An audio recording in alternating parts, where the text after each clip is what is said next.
Pakistan has always denied it provides safe haven to groups like the Haqqani Network, which fight against the United States and NATO forces inside Afghanistan. But top U.S. officials don't believe it. We are reaching the limits of our patience here. And for that reason, it is extremely important that Pakistan take action to prevent this kind of safe haven from taking place and from allowing terrorists to use their country as a safety net in order to conduct their attacks on our forces. Panetta's explicit and repeated criticisms of Islamabad's perceived inaction appeared to signal the U.S. is becoming even more willing to strike targets inside Pakistan.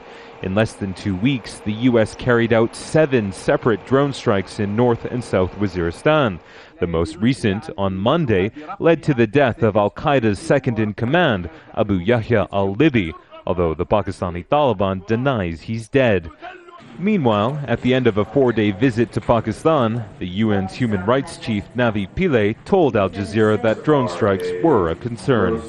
The Secretary General of the United Nations has urged member states to be more transparent about the circumstances in which drones are used and to take all necessary precautions to ensure that attacks involving drones comply with applicable international law. But in your assessment, though, do you see it as a violation of human rights specifically?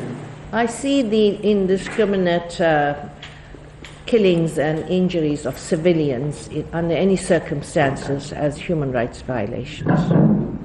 Pakistan has repeatedly demanded the U.S. end its drone campaign as one of the main conditions to reopen NATO supply routes, which have been closed for over 6 months. That's unlikely to happen.